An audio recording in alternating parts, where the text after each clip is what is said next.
स्वागत है भाई।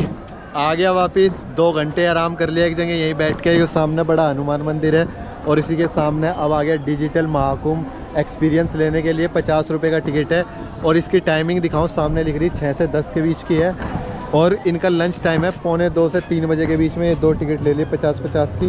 चले भाई अंदर अनुभूति लेने, चलो तो।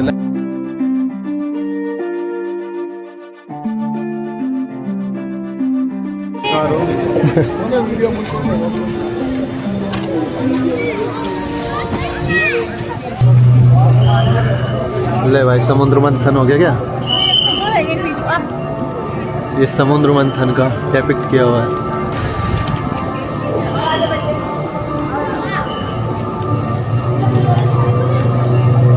योगी बाबा है।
महाकुंभ की महागाथा।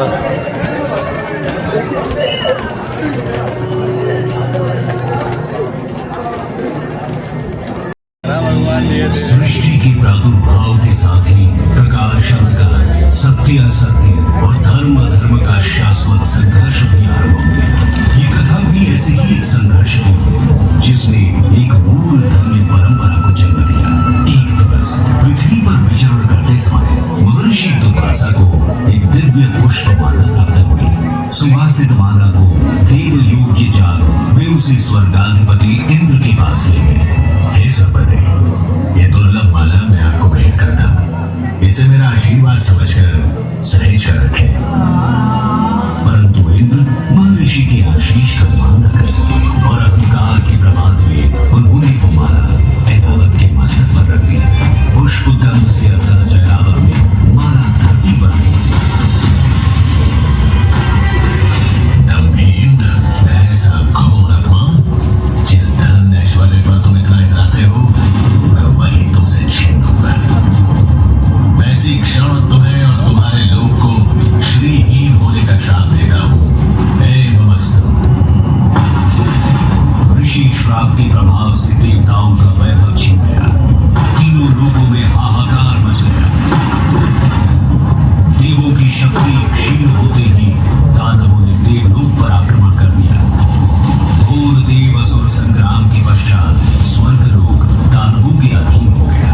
पतित पराजित देवगण त्राहिमाम करते श्री हरि विष्णु की शरण में पहुंचे। प्रभु, तीनों लोगों पर संकट है, हमें इस श्राप से मुक्ति दिलाइए।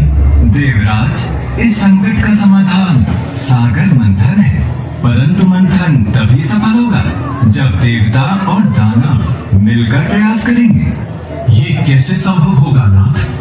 सृष्टि के कल्याण हेतु इन दो परस्पर शक्तियों को साथ आना ही होगा।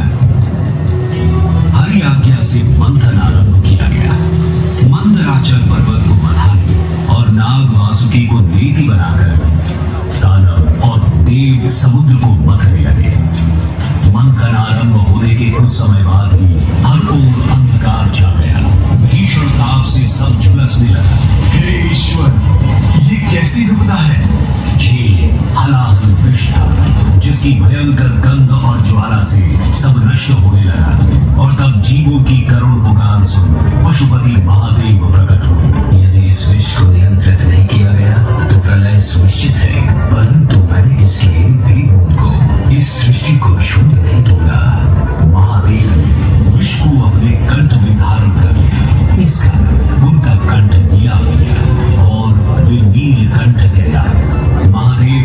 से हलाहल विष की ज्वाला शांत हुए और तीनों लोगों में संतुलन स्थापित हुआ।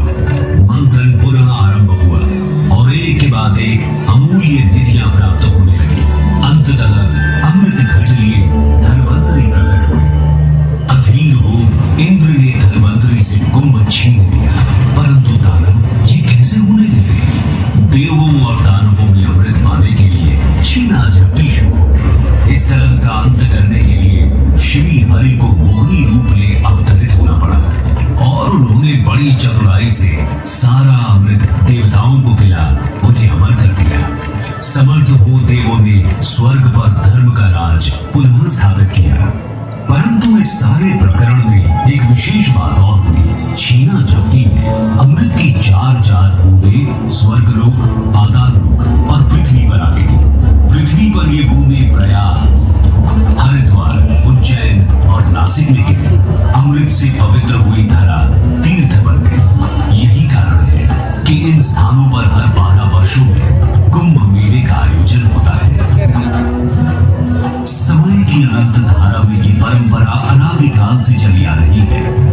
महाकुंभ मेला 2025 में आपका स्वागत है।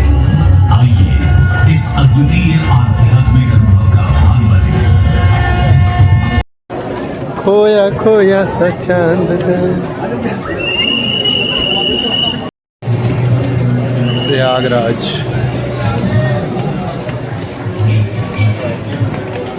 उज्जैन।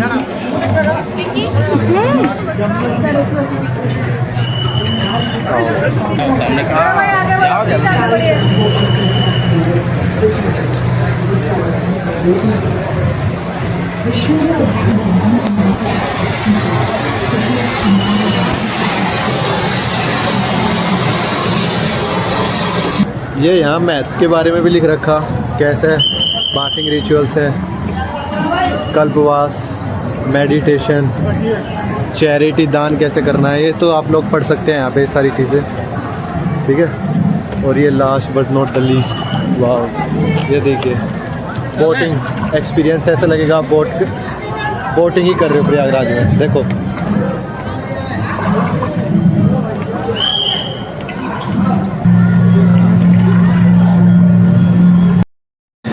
कुंभ गैलरी।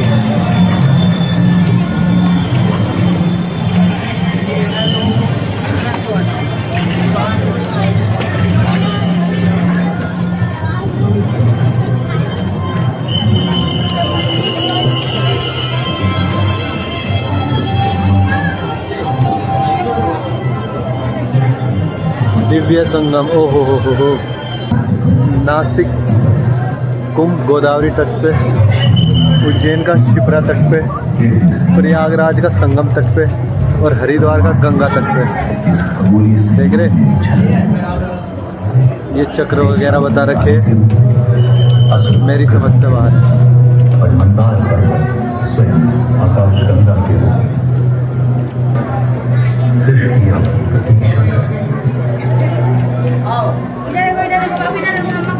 चक्र से क्या पढ़ के समझ में आया, क्या थे चक्र? पता नहीं बस वही फोटो ही बड़ा तवीर रहा क्या। अमिताभ बच्चन, सदगुरु जी, योगी बाबा, मोदी, गांधी जी, तो नथिंग। इनका क्या महत्व है अंकित? हाँ मतलब मोदी, योगी, चल महात्मा गांधी का तो है भी कुछ। नारद मुनि वार्तालाप करने के लिए वार्तालाप कर सकता है किससे? इनसे पकड़िए, वो अंकित पकड़िए, क्या सीन है वो?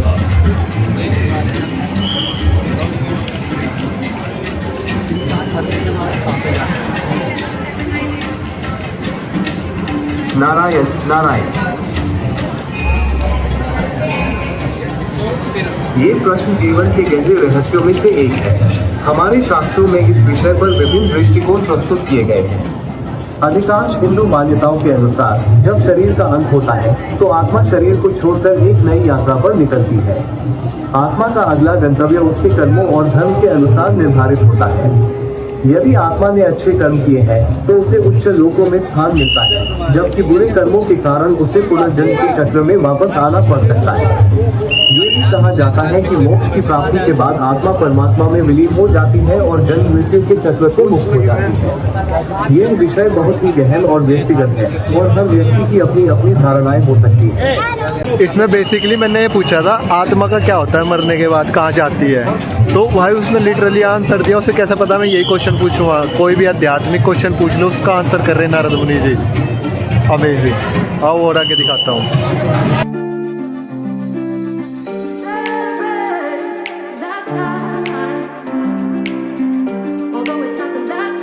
कुंभ के दर्शन कर लो यहीं से थोड़े से। नागा साधु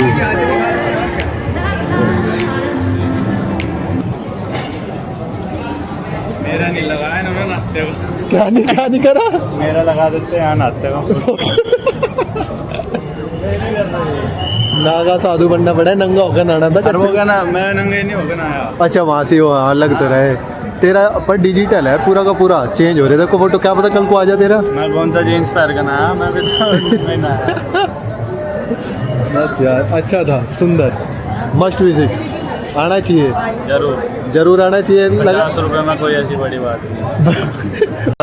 तो बाहर आ गया। हाई होप आप लोगों को ये वीडियो पसंद आई होगी। इसे मैंने अलग इसलिए डाला क्योंकि एक तो बड़ा हो गई थी और सब लोग यहाँ आ नहीं पाने के, तो मुझे ऐसा लगा कि मैं वीडियो को काटूँ ना, जो पूरा का पूरा मैंने देखा वही आप लोगों को दिखाऊं, जितना भी मेरे से हो पाया कोशिश करी। क्योंकि वहाँ एक तो ये था जल्दी चलो जल्दी चलो जल्दी चलो, और दूसरा ये था कि मुझे आधी चीज़ समझ में नहीं आ रही थी। सीधी सी बात यह है। तो आई होप आप लोगों को ये वीडियो पसंद आई होगी, तो लाइक शेयर सब्सक्राइब। बाकी कुंभ वाली जो मैं स्टोरी बताने वाला था वो भी आप लोगों ने इसी में ही देख ली, तो आप लोगों को पता चल गया कुंभ का क्या महत्व था। सी यू, टाटा, बाय बाय।